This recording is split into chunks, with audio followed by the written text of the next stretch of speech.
Of course, the Helston Ferry dance, and recently revived was the Millbrook Black Prince along the same lines. There's hurling in St Columb. I don't know if you've come across that yet. That's very real. It's got no outside influences, it's just a happening. And this is important because it must come from the ground roots. The origin of hurling in Cornwall goes back to pre-Christian times, when our pagan ancestors worshipped the sun god.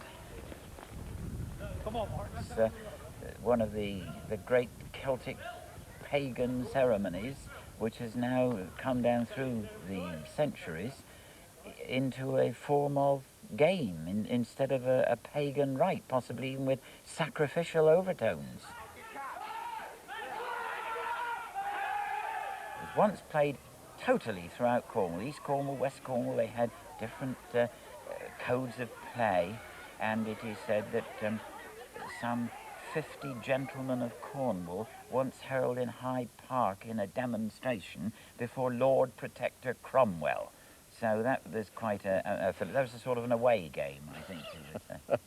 As it's come down the centuries now, is it a rough and tumble? Are there Yes. any rules at all? No, there are. Well, there are unwritten rules. You see, it developed into a game, I suppose, after the coming of Christianity.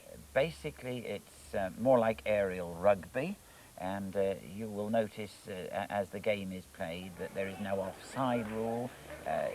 Kicking is usually out because the ball is too heavy to kick. So it's mostly running, throwing, catching, passing. In other words, good hurling, as it's known.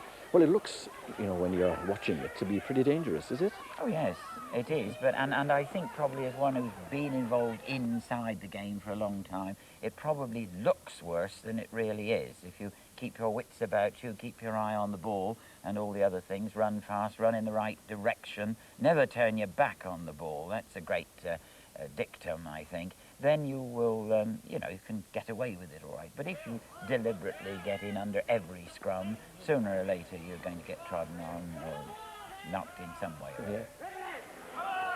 Oh, to be 20 years younger, I'd show them a thing or two.